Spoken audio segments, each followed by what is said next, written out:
আসসালামু আলাইকুম। কেমন আছেন সবাই? আশা করি ভালো আছেন। আলহামদুলিল্লাহ আমিও অনেক ভালো আছি। আজকের ভিডিওটা শুরু করলাম সকালের নাস্তা দিয়ে। আর আজকে হচ্ছে শুক্রবার। সকালের নাস্তায় করেছিলাম পরোটা, আলু ভাজি। তো পরোটা আর আলু ভাজি খেতে আমার ভীষণ ভালো লাগে। বাচ্চারাও খেতে পছন্দ করে। তাই আলু ভাজি আর পরোটা করেছিলাম। আর বাচ্চাদেরকে আলু ভাজির সাথে ডিম ভেজে দিয়েছিলাম। আর সকালের নাস্তাটা এভাবেই শেষ করলাম। তো সকালের নাস্তা শেষ হতে না হতেই দুপুরে রান্নার জন্য প্রস্তুতি নিচ্ছি। তো দুপুরে আজকে খিচুড়ি আর হচ্ছে মুরগির মাংস রান্না করব। তো এখানে একটা মুরগি আমি কেটে নিচ্ছি। আর কেটে ভালো করে ধুয়ে ছোট ছোট পিস করে কেটে নিয়েছি। যে ফ্যামিলি পিসটা আমি সেইভাবে করে কেটে নিলাম। তো মুরগি কাটা আমার শেষ, ধোয়া শেষ। এখানে আমি কিছু খিচুড়ি রান্না করব আর হচ্ছে মুরগির মাংসটা রান্না করব। এজন্য পেঁয়াজ, মরিচ, তেজপাতা মানে সমস্ত মশলাগুলো নিয়ে নিয়েছি। সাথে আলু কেটে নিয়েছি। আর এখন চুলায় দিয়ে দিচ্ছি তেল। আর আলুটা আমি সবসময় মুরগির মাংসের সাথে ভেজে খাই। যে কোনো মাংসের সাথে আমি ভেজে রান্না করতে পছন্দ করি। এজন্য আলুটা ভেজে নিচ্ছি লবণ আর হলুদ দিয়ে। আসলে সব কিছু গুছিয়ে নিলে রান্না করতে কিন্তু বেশি সময় লাগে না। খুব ঝটপট রান্না করে নেওয়া যায়। আর আমি কিন্তু সবসময় গুছিয়ে নিয়ে রান্না করার চেষ্টা করি। এজন্য রান্নাটা অনেক তাড়াতাড়ি হয়ে যায়। তো দেখতে থাকুন।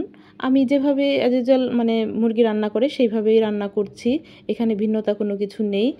একদম পাতলা পাতলা ঝোল করব মুরগির মাংসের সাথে খিচুড়ি দুপুরে খাবারের জন্য। এই তো।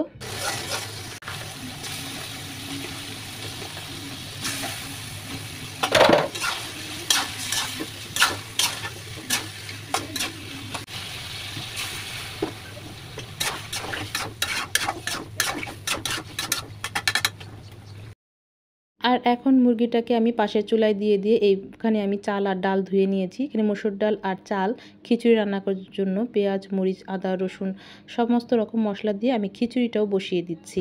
আর খিচুড়ি আমি এখানে কোনো ভুনা খিচুড়ি করব, তারপর হাতে মেখে করব। হাতে মেখে খেতে খিচুড়ির টেস্টটাও ভালো লাগে। যে যেভাবে ইচ্ছা সেইভাবেই খায়। আজকে হাতে মেখে রান্না করলাম।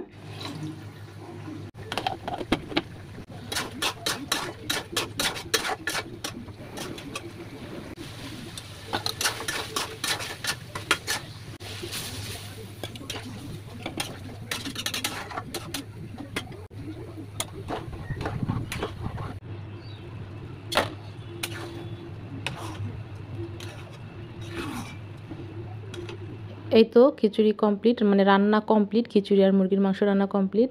এখানে আমি খাবারটা নিয়ে নিয়েছি। খিচুড়ি আর সকালের আলু ভাজি ছিল।